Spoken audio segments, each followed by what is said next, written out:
And welcome back to the Sports Wrap right here on TV 38 WRWR. I'm your host, Leland Ragin.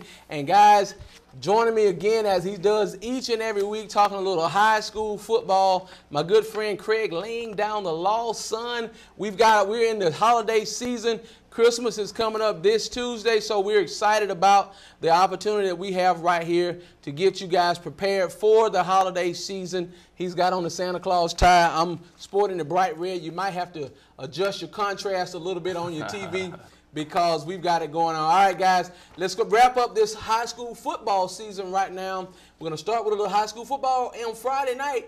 And you were at the Georgia Dome getting a chance to watch some football. Yeah, some great games that we had Friday. A lot of talent was on display.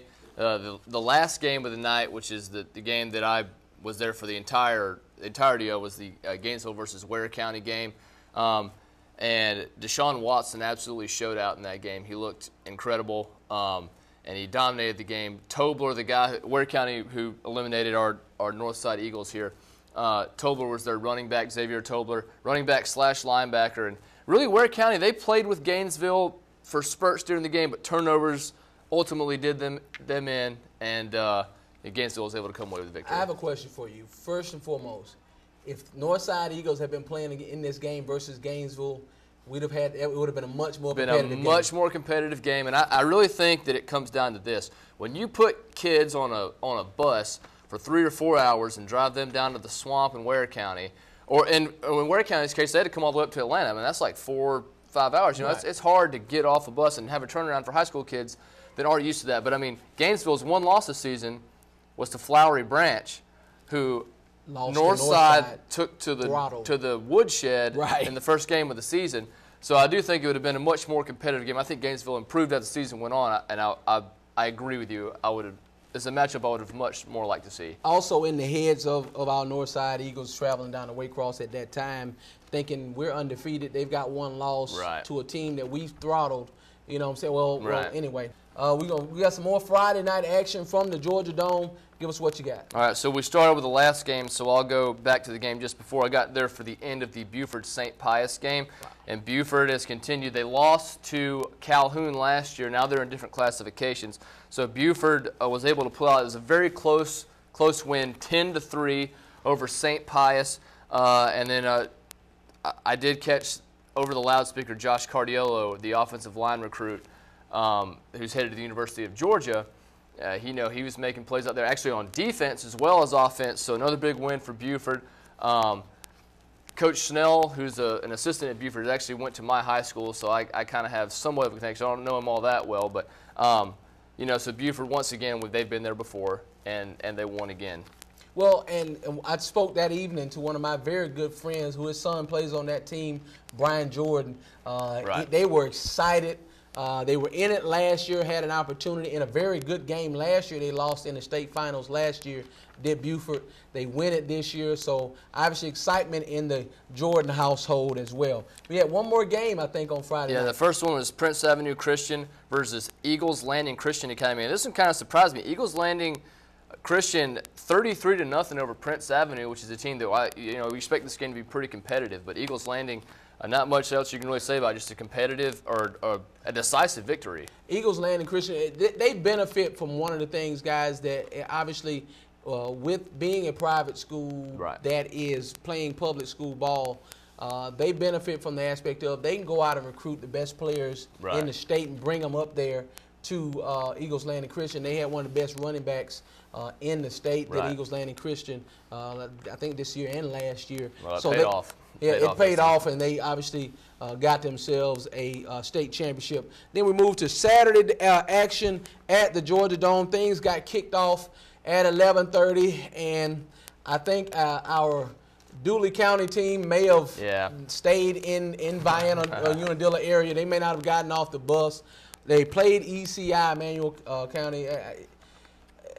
Just another decisive loss. 47-7. Yeah, they just and big ups to Dooley County to you guys for making it to the state finals. You did a lot more than a lot of other teams here in the Middle Georgia area were able to do. So congratulations to you guys down there, Unadilla, Vienna area. We want to obviously congratulate everything that you guys have been able to do.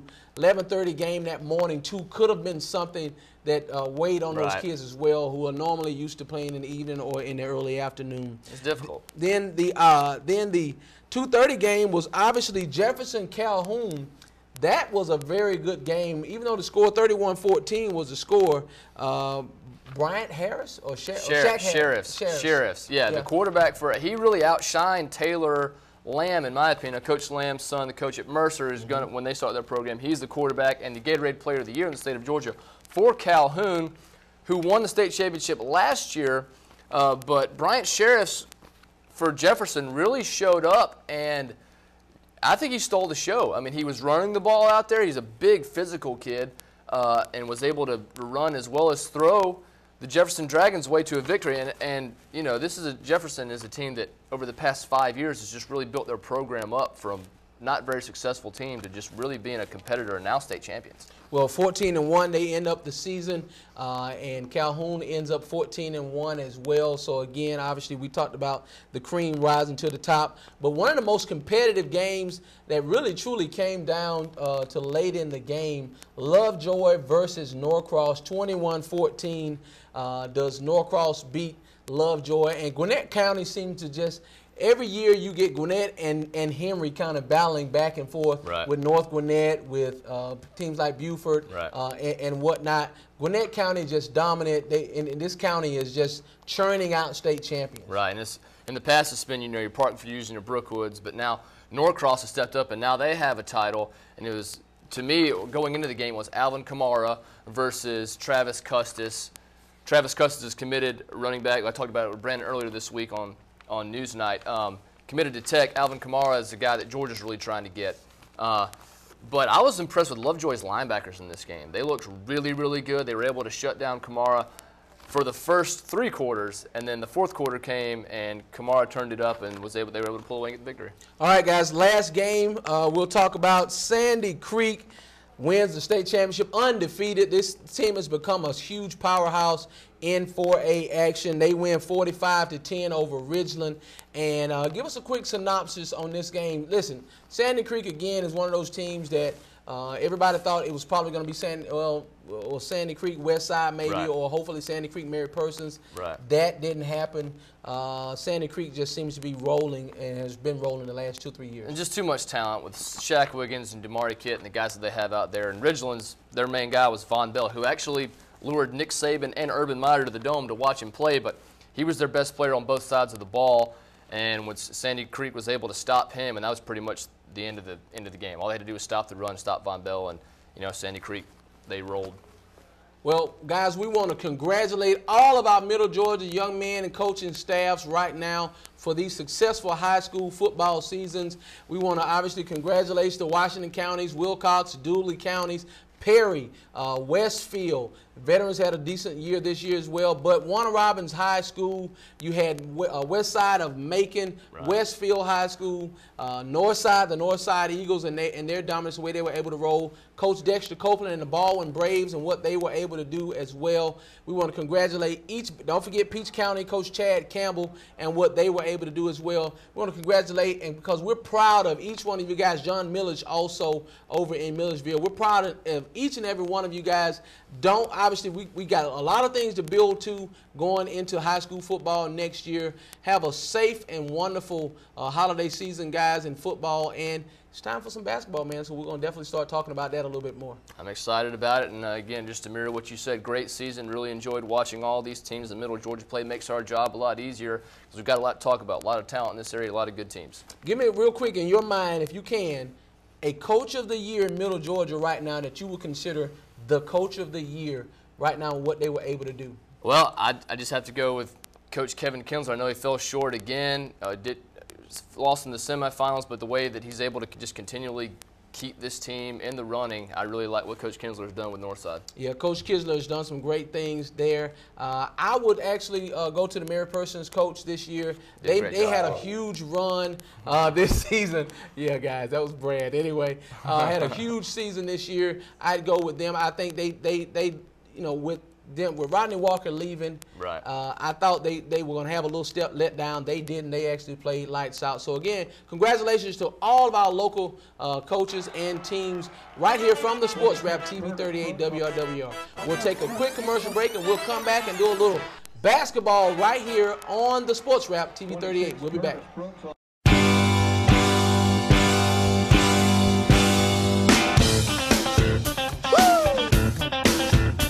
Guys, welcome back to the Sports Wrap right here on TV 38 WRWR, brought to you in part by Flint Energies.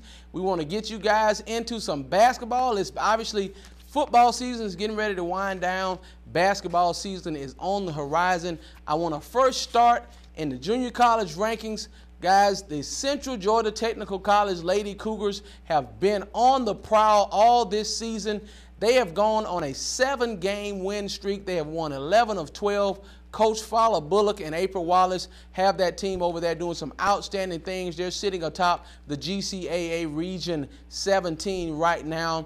Obviously, the big players on that team over there, Shamika Harris, averaging 23 points a game, 6 assists, 3 rebounds. You also have Lakeisha Beasley, averaging 11 points, 14 rebounds, and 2 steals. But the young freshman standout from Putnam County, Takira Gibbs, has been doing unbelievable things for a freshman. She's averaging 21 points a game right now, also dishing out 8 assists and 6 rebounds. This has been one of those years, guys, over at Central Georgia Tech that they've been excited about. We're glad that the Central Georgia Technical College Cougars and the MGTC Titans have had their way with this season right now. They have, obviously, their merger is going to be big for that institution and university as well. This is exciting times with Central Georgia Tech and Middle Georgia Tech. All right, guys, we've got some more college basketball, men's college basketball coming up. Christmas season right around the corner. You see I've got the bright red tie on. Hope you don't have to do your adjustment on your contrast on your screen there. But some big college basketball coming up this weekend. First, you've got number 9 Kansas versus Ohio State. That's going to be a very, very interesting game. Ohio State has been this is a 9-7 matchup. This is going to be one of those matchups, obviously in the Big Ten, that Big Ten, Big 12 matchup where it shows you who's going to come out the front runner. I love these early games like this during the season where you have these Maui Classics and classics like that come out where in this Christmas season and you get a little further into the season, these teams get a little bit more gelled together, know what they're doing. Exciting times over there. All right, Bill Self doing some great job at Kansas as well. You have obviously Florida versus Kansas State, 8 p.m. A 10-12 matchup. Number 10 Illinois versus the new SEC team in Missouri, number 12 right now. Missouri, I think, is going to help vault the SEC into a different stratosphere, hopefully, for basketball right now. Even though, Kentucky obviously having their way, they won a national championship. Tennessee had a great run as well in the SEC. And then, guys, another big matchup as well, Lafayette versus Minnesota. You have South Dakota State versus New Mexico State. How about the fact right now, your NCAA men's top 5, Duke sitting at number 1 right now, 9-0. After Indiana gets knocked off this past week. Obviously, that was a tough loss for Indiana, but Duke sits at number 1, Michigan number 2. Jim Boeheim and Syracuse are sitting at number 3. Congratulations to Coach Boeheim, only the 3rd coach in NCAA men's history to reach 900 victories. So excited for Coach Boeheim and what he's been able to do at Syracuse. Arizona, number 4. Louisville, number 5. And Indiana drops to number 6 as well. All right. We're going to go to a little NBA action, Christmas Day action as well. But first, we want to talk about our Atlanta Hawks. Our Hawks are on the listen, they are soaring right now. Our Hawks are in a position where they are sitting in 3rd place in the Eastern Conference right now. Our Atlanta Hawks right now, after the trades of Joe Johnson and a lot of the moves that were made, everybody kind of questioned this team. Well, you got Josh Smith and Al Horford right now have stepped their games up drastically. It's exciting times in Atlanta at the Highlight Factory. Our Atlanta Hawks will be in action tonight with the Chicago Bulls. Don't know if Derrick Rose is going to be playing, but we know one thing, guys. This is going to be a great matchup. These were two powerhouses in the Eastern Conference last year.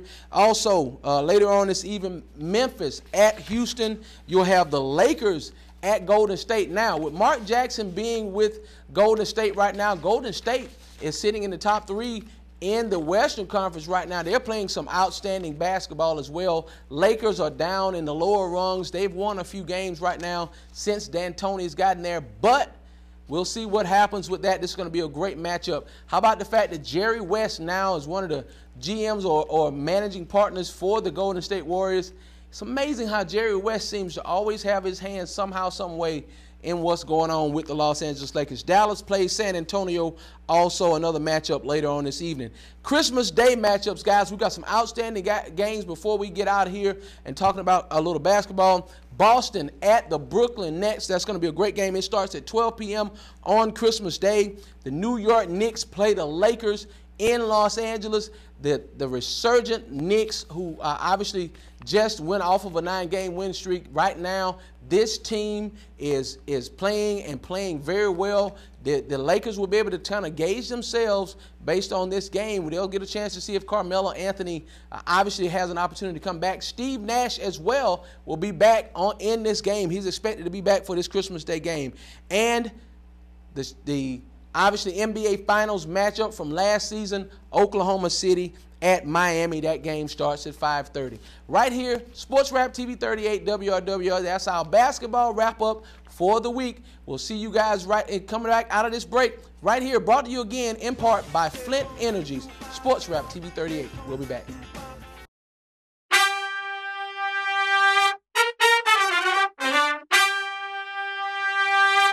And welcome back to the Sports Wrap right here on TV 38 WRWR.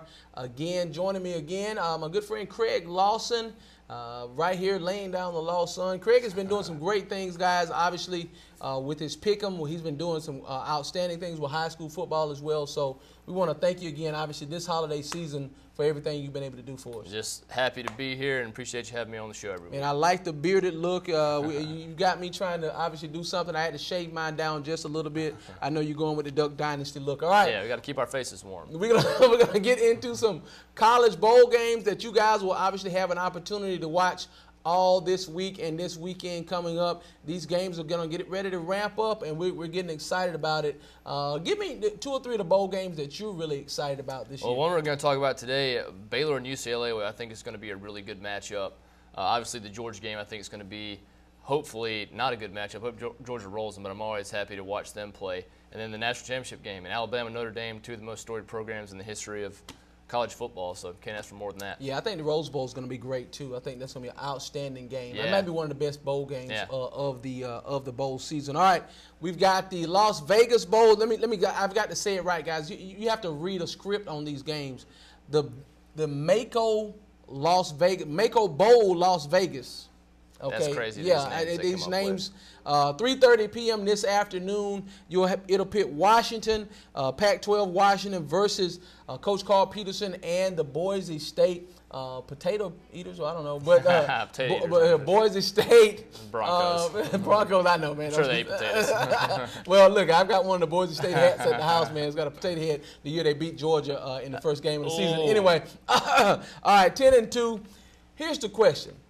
Do we see Carl Peterson leave Boise State at the end of this year and take a job, which probably not, no jobs are out there now, pretty much left over, or do we see Boise, who is talking about doing Big East? I think they were talking about coming into the Big East. And I don't know what conference they're in now. I can't ever keep up with it. They're in the Mountain West Conference right now. Do we see them make a change and maybe be that 12th team in the Big Ten, I think? I don't know. Who knows at this point? It's so confusing. I think Chris Peterson, one thing that keeps him up there is his son has a medical condition that keeps his, Carl Peterson with Kansas City Chiefs, I'm sorry. Oh, that's all right, yeah. Carl, Chris, whatever. You know it's a C name. The medical condition keeps his son because of the air quality in Idaho. I think that's something that's keeping him around. But, I mean, he definitely has the ability. As far as this game goes, I like Washington with Keith Price, and he really had his coming out party last year in the bowl game against Baylor, against Robert Griffin III. And I really like their offensive firepower, and I look to them to beat Boise State, who hasn't been the Boise State of old. They've still been good this year, but they don't have that real signature win that we usually see them get. And they might get it against Washington, but I think I like Washington in this game. Yeah, you got other games going on, obviously, later on. The Little Caesars Bowl, Western Kentucky versus Central Michigan. The Military Bowl presented by Northrop Grumman, which has San Jose State versus Bowling Green. Guys, here's the question I have. I want to know, you guys give us a call at 478-345-1500. I want to know how many of you guys are actually excited about watching every single bowl game. I definitely want you guys to hit us up with that, or hit us with a tweet at SportsRapTV38. That's at SportsRapTV38. I want to know your thoughts. All right, let's get back to bowling. The ESPN Belk Bowl. I didn't know Belk was still open. I thought they were closed or going out of business. Yeah, they changed their signs and everything, so they just look a little bit different now. But Cincinnati, with a new head coach, actually, Tommy Tuberville coming in, leaving Texas Tech. And he's actually not going to coach this game, but he'll, I think the program, just knowing he's coming in, can give him a boost. Right, because you had Butch Jones leave and go to Tennessee. Right. So that's going to obviously that's going to be a little interesting situation. 9-3 is Cincinnati. They'll play 6-6 Duke, an ACC team. Right. I think this may be one of the first bowl games Duke has made in probably the last 15 years. Yeah, it's good to see Duke get into a bowl game, but they've lost 4 straight going in. So I really think Cincinnati, even though they've got the coaching change going on, I think they're going to be able to persevere. I think they just have better overall talent and better football team than Duke. All right, guys, the bigger bowl games are going to be kicking in on the 27th. You've got the Bridgepoint Education Holiday Bowl. Pits Baylor versus UCLA. I think this is going to be one of the best matchups. Baylor is on a 4-game win streak right now. They have gone out there and beat the likes of Kansas State, Texas, and teams like that. And I picked them to win those games as well. But also, obviously, so y'all know. Also, I wanted to mention the fact that obviously my little cousin Ivory Wade, starting center for the Baylor Bears, and starting safety, number 8, K.J. Morton from Northside High School right here in Warner Robins. So, obviously, I'm excited to need your pick as quick as possible. Baylor versus UCLA. Baylor, Nick Florence, over 4,100 yards, 31 touchdowns. But I think UCLA's defense is going to be able to step up and stop them at least once or twice. And I think Jonathan Franklin has over 1,700 yards rushing. I really like what Jim Moore Jr. has done with his team. Coming off 2 straight losses to Stanford. But I think UCLA, I think that their defense will step up, make a play, and they'll win. I'm going to flip on you that one. I'm going Baylor in this game. I think it's going to be a high-scoring game. I think Baylor wins the game somewhere in the area 41-35. All right, so we'll move on to the next game, the Advocare V100 Independence Bowl. Guys, I just wish it was just Holiday Bowl again, or Independence Bowl, or Rice Bowl, or whatever you want to call it. You got Pitt, Max, Ohio versus University of Louisiana Monroe. Both these teams come in 8-4. Real quick, give me your pick on this game. I like Colton Browning had his coming out party this year against Arkansas. We didn't know how bad Arkansas was. They beat Arkansas in Arkansas, had some close games to Auburn and Baylor, and just because of that kid alone, Ohio's coming off of 3 straight losses. Out of the MAC conference, I think Louisiana Monroe is going to win this game. All right, Russell Athletic Bowl. That bowl will pit Rutgers versus Virginia Tech. Now, this is going to be a very interesting game as well. Rutgers had an opportunity to win the Big East, but Louisville obviously pulled it out there. Coach Charlie Strong at the end. This team is 9-3. Virginia Tech and Coach Beamer 6-6 this year and 4-4 in the ACC. That doesn't say a lot for Virginia Tech. But I've got to go with Virginia Tech in this game. I think they have exponentially more talent than Rutgers. They do have more talent, but I'm actually going to go with Rutgers because Virginia Tech has been so unimpressive this year. Logan Thomas, who they really thought could be a first-round talent at quarterback, has just kind of really scaled back. He hasn't impressed, so I'm just going to go with Rutgers because I believe while Virginia Tech has more talent, I think they're going to win. Rutgers is going to win as a team. All right, last game we're going to pick before we get out of here. It's going to be Friday night, 9 p.m., the Meineke Car Care Bowl of Texas. That game, obviously, pits 6-6 Minnesota out of the Big Ten versus 7-5 Texas Tech, they're trying to figure out obviously who they got one. They got Cliff Kingsbury, the offensive coordinator for Texas A&M, former quarterback from Texas Tech. That's right. So that's going to really, I mean, I think this guy you know, he knows how to run an offense. Obviously, we saw what he did with Texas A&M this year. Played in the NFL for a little while yeah, as well. Played in the NFL, and so at Texas Tech, he is considered probably the best player ever to come through Texas Tech in their minds. Yeah.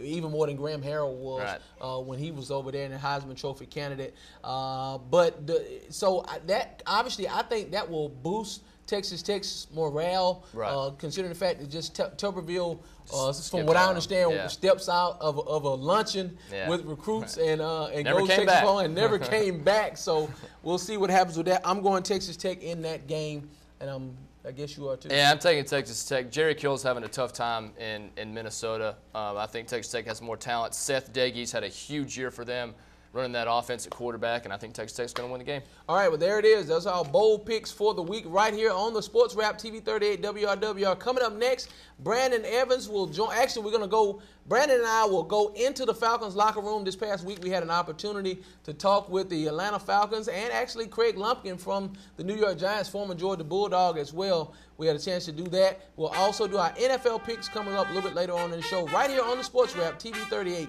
WRWR. What do Falcons do? Rise up!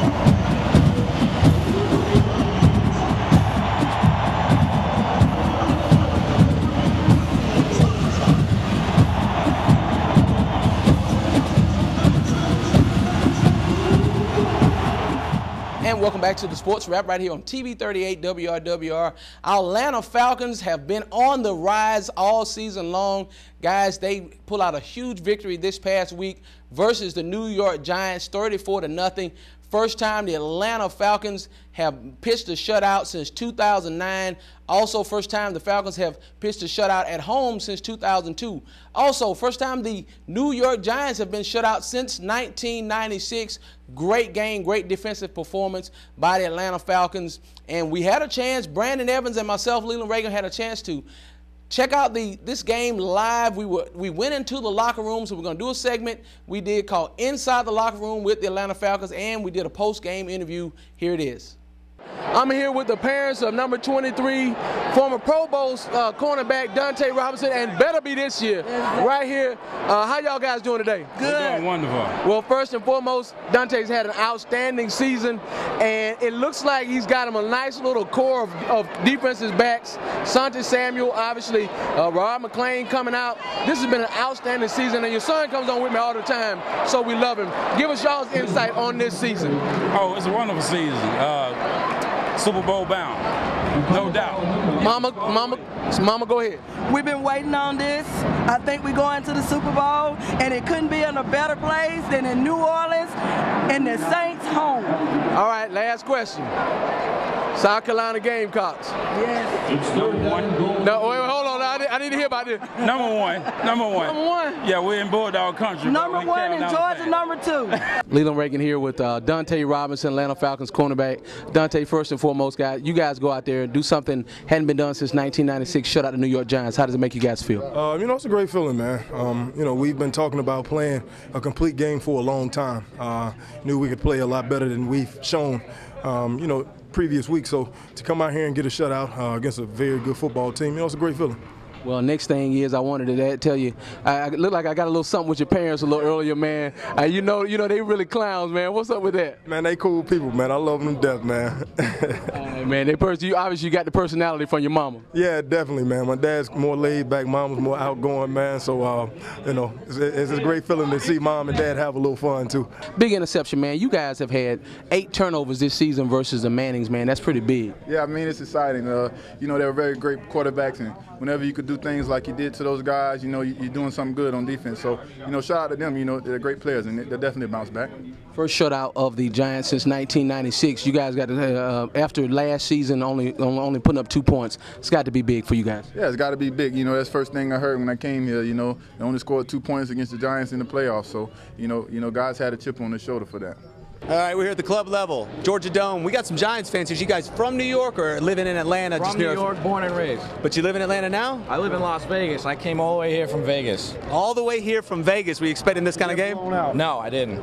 I think last year, the Falcons put up 2 points. A little different this year. What's the difference this year, you think? It looks like a payback, a classic case of payback. So Hopefully we get a little I don't know action. what's going on. Hopefully the G-Man can do something. It's disgusting, that's all I know. So we got some choice words. We got disgusting. We got I don't know what's going on, but the Giants fans, they're definitely here. Miserable. There's been lots of them here, but they're not really getting a lot of. We can't leave because it's raining, so we're trapped in here. I was really impressed by how our offensive line and defensive line played. They played their hearts out, and it made our job easier. Well, the defensive line made our job easier as a secondary, as you can see with the interceptions and stuff. TD, the first time the Giants have been shut out since 1996. How does it feel for your defense to have done something like that? It's great. It's something we can hang our hat on, but you know the hay's never in the barn. We want to play 6 more games, and you know, we got to keep going and keep everything going in the right direction. A win feels good, period. I mean, I don't see this win any bigger than any of the wins we had this year. You know, I think about the losses more than I think about the wins because we got a long way to go. I mean, I did not come back to the Falcons for a playoff, just for a playoff win. I'm sorry. So for y'all, it might be, oh, y'all beat the Giants. We don't. I personally don't care. I'm sorry. There's another game. Next week going to be Detroit. Next week then we're going to playoffs, and that's when I really start caring really. But we're doing good. We're exactly where we want to be, and we want to keep going. John, this is the first time that the New York Giants have been shut out since 1996. As a defense, that's got to make you guys feel great. Definitely feel good, but like I said, my thing is it's another game for me. Like personally, I mean, I might seem like I'm just, but this game was a good win. I think it meant more to a lot of people outside the organization than it did us. I'm sorry, because we got a bigger goal. My goals are way bigger than this one game. You know, for everybody else, they probably know, oh, we beat them. My goals are way bigger than this. So it's another win for me. Now I'm gonna keep moving on. All right, club level, Georgia Dome, Falcons taking on the Giants. 24-0 right now. We got a couple Falcons fans and a Giants fan. First, we'll talk to the Giants fan here. Were you expecting this kind of game? No, I was thinking it would go the other way. I'm a little disappointed right now, but we're a fourth quarter team, so we're about to turn it on, I think. Yeah, I don't think so. All right, let's talk about the Falcons fans here. We got 2 lovely ladies here. Y'all been Falcons fans for a while now? What's going on? No, we're new Falcon fans. We're newbies. Her fiance is on the team, so we're the Gallardo fan section. We're Gallardo, yeah. Oh, okay, I got you. Y'all picked a good game to start being Falcons fans. Tell us about the Falcons experience today. Well, I love the Falcons right now, especially because they're beating the Giants. That's my favorite thing. And I'm hoping we'll get a better seed in the playoffs after this game. So, fingers crossed. Anything to add? No. TV38 WRWR with former Georgia Bulldog and now current running back for the New York Giants, Craig Lump. Craig, how you doing today, man? I'm doing good. You know, it's a sad loss that we lost today, and the way we lost. We just got to keep working and go back to the drawing board. Man, but you were able to pull off some big runs, obviously pick up some big chunks of yardage for this team. Do you think that's going to obviously help you possibly get an opportunity to get some more carries with Ahmad being out? I'm not sure. You know, yards they matter, but it doesn't matter if we lost. You know, so my personal gain is to try to help this team as much as I can, and so you know, next week. We'll hope maybe Ahmad will be back or not, so we just got to keep preparing as if I'll be that next guy up. Reigning world champions, obviously, how does it feel to obviously be a part of that kind of a team as well right now, a team that you know does nothing but strive to win? It's awesome, you know, just coming into a great organization and just having the opportunity to play with great people. All right, there it is, former Georgia Bulldog and now current New York Giant, Craig Lump. Thank you so much, Craig. All right, guys, Leland Ragin here with the Sports Wrap TV38 WRWR with legendary Pastor Troy. What's up, man? How you doing today? Man, out here representing, cheering my Falcons on. Y'all know how we do it, baby. It's looking good down here in the Dome. Man, you've been doing some big things, obviously, in the hip-hop business. Yeah. Tell us what you got going on right now. Hey, yo, man, right now I just started up a AM radio station here in the city, man, called DSGB Radio. Doing it all the way big, man. You can also listen to it on PastorTroy.com, man. Just check me out, man. Doing it straight for the underground artists. Well, independence I heard, baby. All right, I'm going to ask you a question. This is going to be a serious question now. Atlanta Falcons, after this performance today, Atlanta Falcons contenders or pretenders? Hey, man, when I leave here, I'm going to book my hotel for the Super Bowl, baby. Oh, that's what I'm talking about. All right, there it is. Pastor Troy, Leland Ragin, Sports Wrap TV38. Post-game, Atlanta Falcons beat the Giants 34-0. I know I said 27-23, but 34-0, Atlanta Falcons. This was a statement game for our Atlanta Falcons guys, and I'm telling you right now, they have an opportunity. We did a contenders or pretenders last week. We've shown the Atlanta Falcons went out and showed that they are contenders. All right, we'll take a quick commercial break and we'll come back right here on the Sports Wrap with Brandon Evans will be joining me. We'll talk a little NFL pick'em and some of these playoff implications that are coming up right here on the Sports Wrap TV38. We'll be back.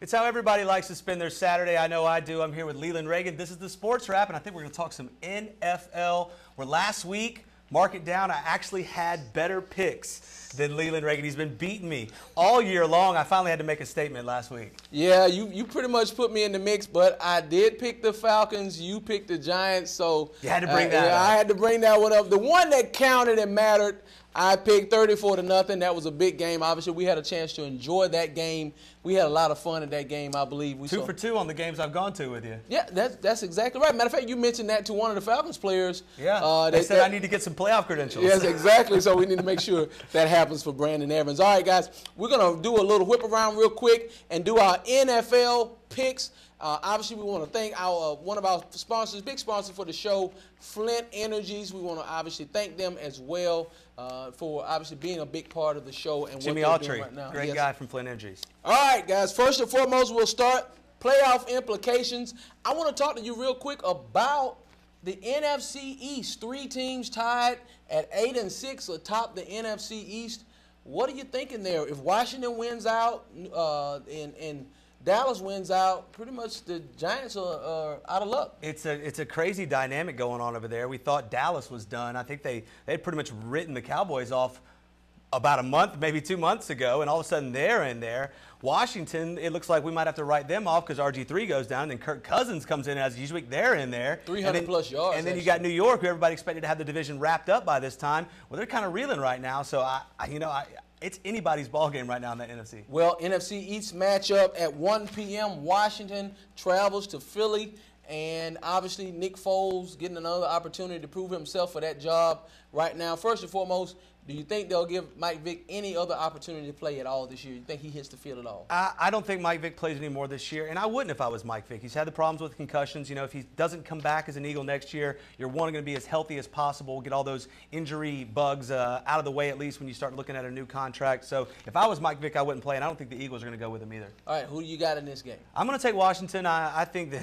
Philly's kind of a dumpster fire right now, and I think even with Kirk Cousins, I think Washington has more to prove, more to play for. I'm going to take the Redskins. I'm going with the Redskins as well, but question, do you think RG3 starts or do you think Kirk Cousins starts? I do think RG3 plays this game. I think that he's too much of a gamer not to want to get in the game. Do you think he starts? That's the question. I think he starts, and I think he hurts that ankle, and he comes out, and Kirk Cousins comes in about third quarter. Well, it's his knee, and we'll go to Cincinnati. Yes. Right here. It's anything below something below his waist, whatever it is. All right, Cincinnati at Pittsburgh, another game with playoff implication. The Pittsburgh Steelers lose a tough game this past week. Cincinnati looks like they're on the roll right now, even though they've had some hard-fought victories.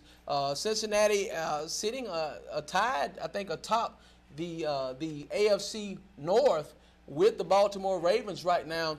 This is a game that has playoff implications again. Give us your quick synopsis on this one. I think Cincinnati really, I expected more out of them this time of year. They haven't been playing as well as I hoped they would. Andy Dalton really hasn't taken that next step that we wanted him to take, but I am going to take them in this game because I think Pittsburgh, they've got a little problems in the locker room now. We got Roethlisberger criticizing the offensive coordinator. I think Pittsburgh is really going to fall off. They're not going to make the playoffs. I'm going to take Cincinnati in this one. Yeah, I'm taking Cincy in this game as well. Again, I've got A.J. Green on my fantasy team, but my fantasy team doesn't matter anymore because I got put out of the playoffs. Me too. Because of what Eli Manning was not able to do for me. All right. Now, next game, Minnesota at Houston, another game that has playoff implications. Adrian Peterson on his 212 yards, 24 carries this past week. This guy is on pace to break Eric Dickerson 2105 rushing record. Do you think he gets it this year? He's got 2 games to do it. I think he breaks the record unless he breaks his leg, pretty much. And the guy, the way he's running right now, he's a racehorse, and everybody's just trying to catch up with him. And, you know, a couple shows ago, I actually said that I think Tom Brady was the MVP. But even if the Vikings don't make the playoffs, what Adrian Peterson has done this year, coming off knee surgery only a year ago, probably right at a year ago, his knee was shredded. It's an amazing story. I think he deserves the MVP, but I don't think they win this game. If the playoffs were to begin today, Minnesota is actually in the playoffs. I like what Adrian is able to do. 1,800-plus yards rushing. He needs 280-plus yards to break the record. AP, I hope you get it, man. I'm telling you right now, we're pushing for you. but I don't think you guys win the game this week in Houston. All right, so 3 for 3 we're agreeing on. All right, we've got the New York Giants. Reeling New York Giants will travel to the Baltimore Ravens, the reeling Baltimore Ravens, who lost 4 in a row. This has become a must-win game for both of these teams. Give me your thoughts on that one. Well, this is very much like the game last week when Pittsburgh from the AFC was taking on Dallas from the NFC. Here we have another situation with an AFC, NFC team both fighting for the playoffs. And Ray Lewis is coming back in this game as well. That's a tough one. I know you want my pick first. You're just going to take the opposite because it's a coin flip. It really is. I'll go ahead and take the Ravens. I think they're at home, and that's really the only reason I'm taking them. I'm going Giants because I think they're desperate and they recognize they need this win. I think with losing the offensive coordinator and firing a coordinator this late in the season like they did, I think it hurts this team in Baltimore. I'm going with the New York Giants. I think they right the ship. Come on, Ray. Coming up soon. All right. San Francisco 49ers will travel up to Seattle. Well, Seattle has not lost a game all year. They've put up 50-plus points in 2 games. How about the fact that a third-round quarterback, 5'10.5", Russell Wilson out of Wisconsin, a transfer, I don't know, you're not, transfer from North Carolina State. He transfers to Wisconsin now. He was expecting to carry a clipboard in Seattle. This guy's lights out. He has the Seattle Seahawks 9-5. But I don't think they have enough. I think they give. This is a tough game, man. I'm going with Seattle in this game. I'm on the fence on this one. Seattle hadn't lost a game all year. I don't think they're going to lose one. So now you like the 5'10" guy. I'm going to see it. I love the 5'10" guy. I loved him coming out. I thought he was one of the best quarterbacks. Even I thought Kirk Cousins should have gone as high as the second round as well. He drops down to the 4th. San Francisco still is inconsistent to me, even though they beat New England this past week because New England almost came back and beat them. I'm going Seattle. All right, I'm going to take San Francisco just because I'm going to take an opposite one. I think it's another coin flip game. And, maybe it's an overreaction, but San Fran sure looked good against what a lot of people were calling the best team in the NFL, the New England Patriots. Their defense is just something, and I think that San Francisco really has something to prove because they've lost to Seattle. They've lost, they tied was it St. Louis? Right. And then they lost to St. Louis. Right. I think San Francisco's got a couple embarrassing losses on their record. I think they really want to come back and have a statement win. They did it last week against the Patriots. I think they do it against the Seahawks. Last game that we're going to pick tonight, our Atlanta Falcons are in action 8:30 p.m. versus the Detroit Lions. This is a game that if the Atlanta Falcons win this game, they win home field advantage throughout the playoffs for the NFC. And Detroit just put Nick Fairley on the injury reserve list. He's done for the year. I'm going with our Atlanta Falcons in the fact that I think they can wrap it up this week. I am too. I think really that Detroit has absolutely nothing to play for. Matt Stafford has not played well the last couple of weeks. This team, 4-10, they have nothing to play for. Their season's over. They're just mailing it in right now, whereas the Falcons, like you said, home field advantage, they've got so much more at stake.